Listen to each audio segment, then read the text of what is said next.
Well, take a look. You can see the turnout is pretty good. We're here outside the school. There are more people showing up as we speak. There's Circulate San Diego in the crowd, as well as beautiful PB out here, along with Hudson O'Loughlin's family and friends, his first grade classmates. There are people out here dressed in orange, blue, and camouflage, which were his favorite colors.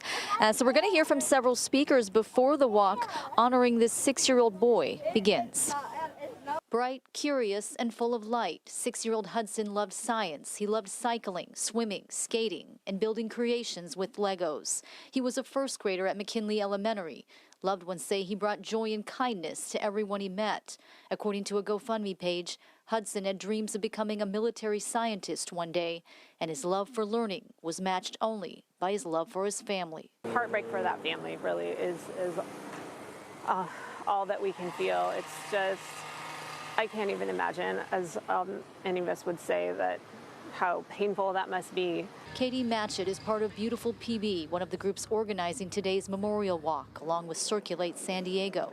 A ghost bike dedication will happen at the crash site. She says they want to honor Hudson and also call for safer streets. She urges drivers to slow down and to pay attention to prevent what happened to Hudson from happening again. We will install the bike, and we'll have a sign as well to tell people a little bit about the Hudson and remind them who he is. Hudson was adventurous and creative and touched many during his short life. The GoFundMe page states one of the sweetest memories his mom holds close is how as soon as the sun came up, Hudson would come into her room to ask for cuddles.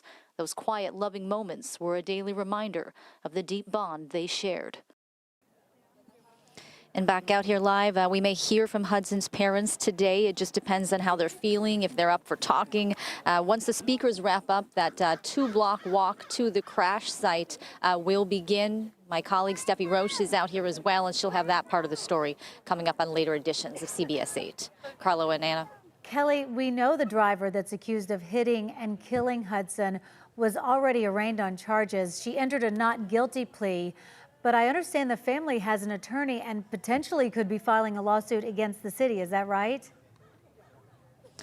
That's right, and I checked with that civil attorney today, and he says at this point they're still investigating potential things that they could be looking into as ways of filing this lawsuit. But at this point, to make it very clear, no lawsuit has been filed. I will tell you, though, that when we were out at that crash site today, we noticed the road had recently been repaved. There was a red mark there along the curb that had been painted.